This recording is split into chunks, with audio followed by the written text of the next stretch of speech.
Hey guys. Okay, so today I'm doing a book talk, and I'll give you the way that we could probably do the book talk online, because a normal book talk you ask questions about the book. The people listening to your book talk would ask questions, and we don't have that option with us doing virtual the way that we're doing it. So if you choose to do a book talk, I might feature your book talk so that people can ask questions and learn more about it.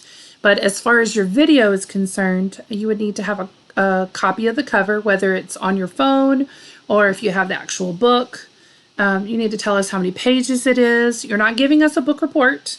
You're just giving us a little like movie trailer, like a little synopsis, like what happened.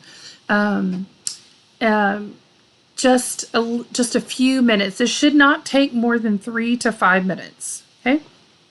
So I'm going to start my book talk, and then you also need to be able to read part of the book to us, whether it's a chapter or a paragraph or a section or something that you think is interesting. Okay.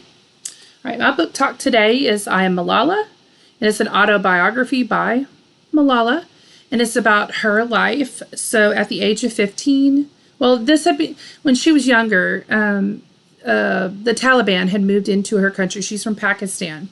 The Taliban had moved into her country, and she's used to covering her face, but she didn't have to cover her everything but her eyes. So she could have her face out and her hands out in her country. That is Muslim law. But when the Taliban came in, they wanted you to cover everything except for your eyes. And she wasn't having it. They also were trying to take girls out of school.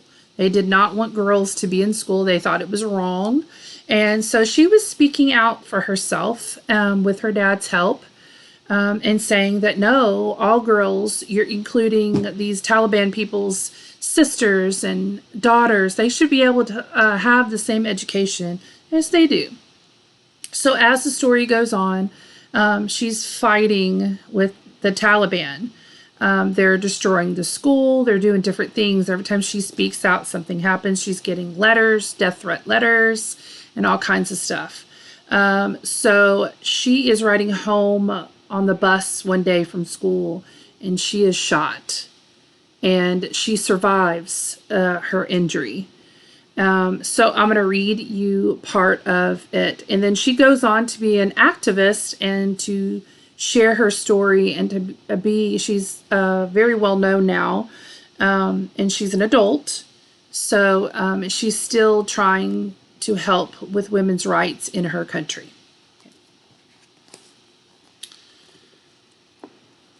The bus turned off the main road at the army checkpoint.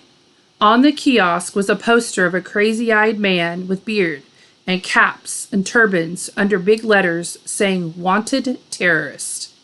The picture at the top was the man in black turban and beard was Fazlullah. More than 3 years had passed since the military operation to drive the Taliban out of Swat, Pakistan, had begun.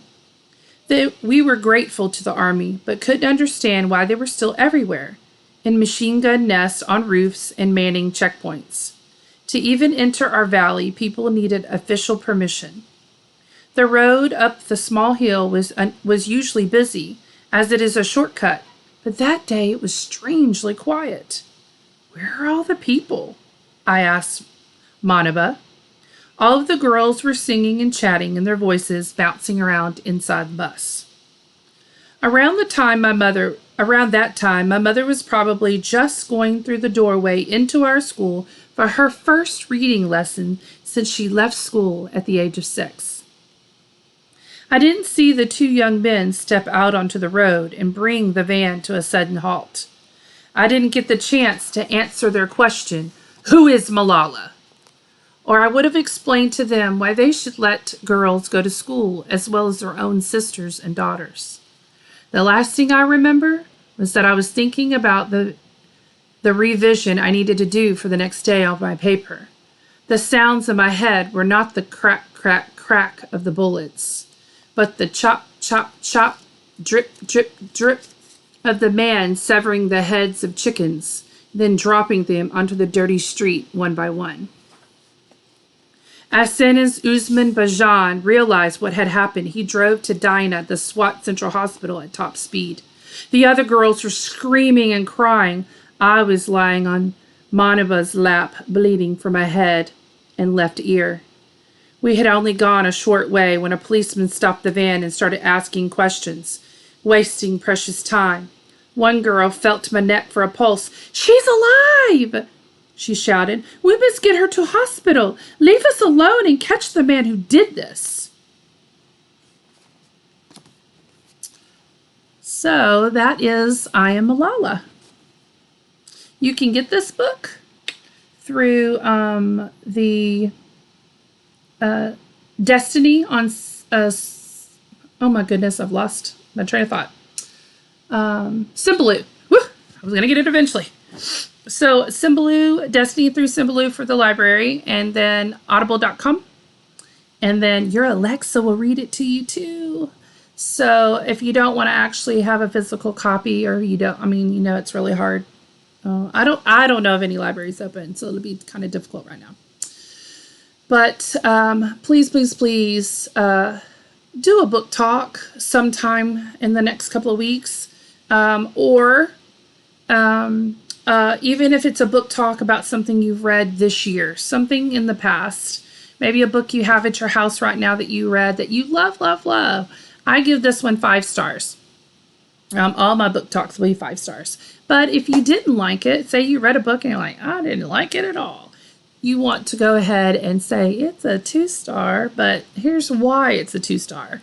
So maybe you read a book and it's just too girly for you, or you read a book and it's just too boyish for you. You can say that in your book talk. It's your book talk.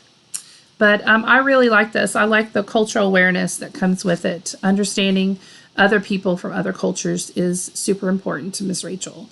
And always realizing that just because somebody is having a day, you don't know where they come from, and you have to have understanding for them first. All right, guys. Talk to you later. Bye.